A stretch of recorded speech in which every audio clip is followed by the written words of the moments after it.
After days, weeks, months, even years of waiting, Donald Trump has officially been indicted by Special Counsel Jack Smith for his attempts to overthrow the 2020 election. But before we unpack all of that, if you haven't yet, please hit that like, subscribe, and the alert bell, and maybe check out my Patreon. I'd appreciate the support.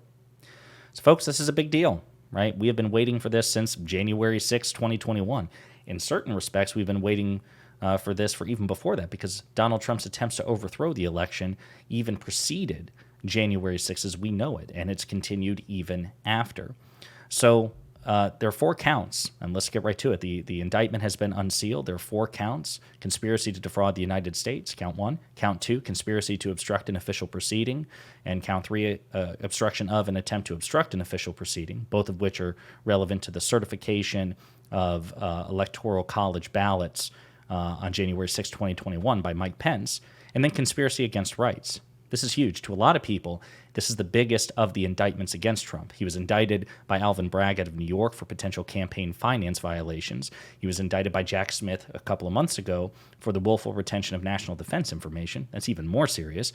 But the most serious of them by far is this one right here: Donald Trump's attempts to overthrow our democracy as we know it, breaking, shattering the single most important political tradition we have, which is the peaceful transfer of power, which began with President Washington at the founding of this country. So it's huge. Now, I want to play this clip here from Special Counsel Jack Smith, who gave a very short, very stoic press conference. We will play it all. We'll probably play it at 1.25 speed, and then we will unpack it as much as we can. Good evening. Today, an indictment was unsealed, charging Donald J. Trump with conspiring to defraud the United States, conspiring to disenfranchise voters, and conspiring and attempting to obstruct an official proceeding. The indictment was issued by a grand jury of citizens here in the District of Columbia, and it sets forth the crimes charged in detail. I encourage everyone to read it in full. The attack on our nation's capital on January 6, 2021, was an unprecedented assault on the seat of American democracy. As described in the indictment, it was fueled by lies. Lies by the defendant targeted at obstructing a bedrock function of the U.S. government, the nation's process of collecting, counting, and certifying the results of the presidential election. The men and women of law enforcement who defended the U.S. Capitol on January 6th are heroes. They are patriots, and they are the very best of us.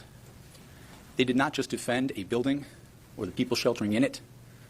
They put their lives on the line to defend who we are as a country and as a people. They defended the very institutions and principles that define the United States. Since the attack on our Capitol, the Department of Justice has remained committed to ensuring accountability for those criminally responsible for what happened that day. This case is brought consistent with that commitment, and our investigation of other individuals continues. In this case, my office will seek a speedy trial so that our evidence can be tested in court and judged by a jury of citizens. In the meantime, I must emphasize that the indictment is only an allegation and that the defendant must be presumed innocent until proven guilty beyond a reasonable doubt in a court of law. So there you go. That was basically the nuts and bolts of it. He didn't take any questions. And I imagine, as he said, the work will continue. So we're going to read a bit of the unsealed indictment. But the one thing I want to note is that, when an indictment is made, according to law, it has to be made in a district in which the crime took place, which in this case is D.C. So Trump was summoned to appear before a magistrate judge in Washington, D.C. courthouse, or in a Washington, D.C. courthouse at 4 p.m. on August 3rd, okay? Whereas the other Jack Smith indictment against Donald Trump is taking place in Florida by a Trump-appointed U.S. attorney. So Trump definitely has a home turf advantage there in terms of the judge, in terms of the district in which the trial will take place. Here, it's probably not working in his favor. As far as I know, this is not a Trump-appointed judge, and D.C. is, generally speaking, more of a blue, left-leaning district. So it's huge. Now, Donald Trump is not happy. He issued a statement. There's nothing more than the latest corrupt chapter in the continued pathetic attempts by the Biden crime family and their weaponization of the weaponized Department of Justice to interfere with the 2024 presidential election, in which President Trump is the undisputed frontrunner and leading by substantial margins. But why did they wait 2.5 years to bring these fake charges right in the middle of President Trump's winning campaign for 2024? Why was it announced the day after the big crooked Joe Biden scandal broke out from the halls of Congress? The answer is election interference. The lawlessness of these persecutions of President Trump and his supporters is reminiscent of Nazi Germany in the 1930s, the former Soviet Union, and other authoritarian dictatorial regimes. President Trump has always followed the law and the Constitution, with advice from many highly accomplished attorneys. These un-American witch hunts will fail, and President Trump will be reelected to the White House so he can save our country from the abuse, incompetence, and corruption that is running through the veins of this country at levels never seen before. Bigly. Yeah, so he's on one at the moment. If you look on Truth Social, man, he's not happy. I mean, just one, screed after another. And I imagine there are going to be more to come. So a couple of things I want to point out. This is I think it's about a 45-page document.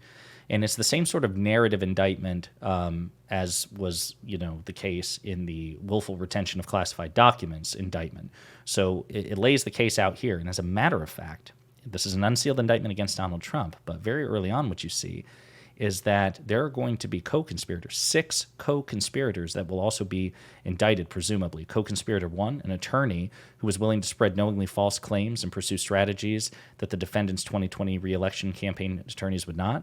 I mean, that could be a lot of them. It could be Rudy Giuliani. It could be Sidney Powell. Co-conspirator 2, an attorney who devised and attempted to implement a strategy to leverage the vice president's ceremonial role overseeing certification proceeding to obstruct the certification of the presidential election. That's probably John Eastman, who was the mastermind behind the idea.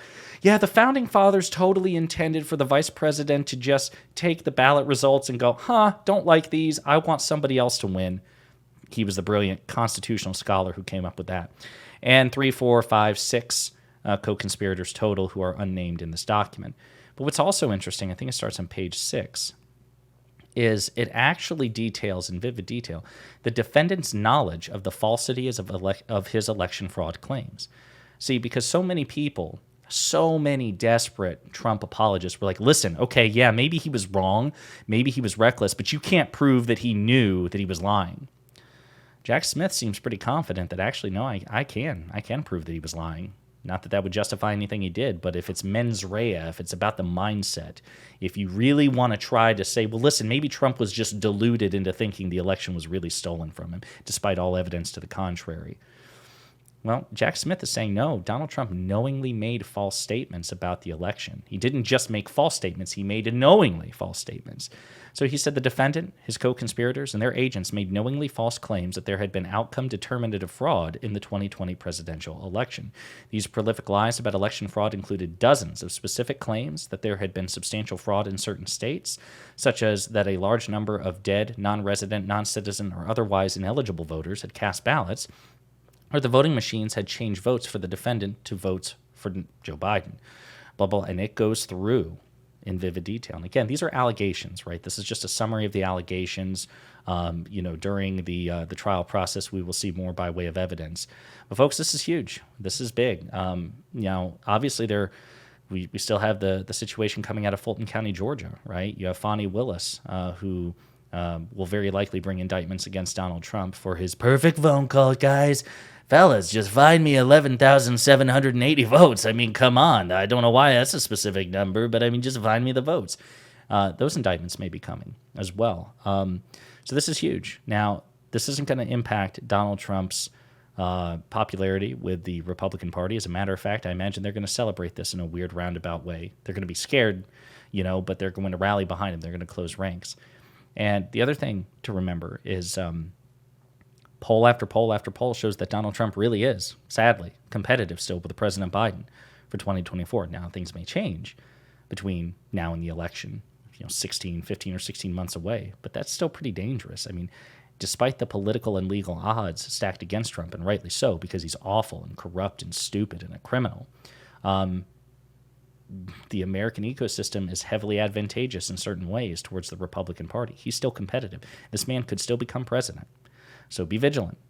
be on your guard. But in the meantime, I think there's some cause for celebration here. So let's bask in his misfortune. Let's bask in the schadenfreude, and let's watch this trial with bated breath.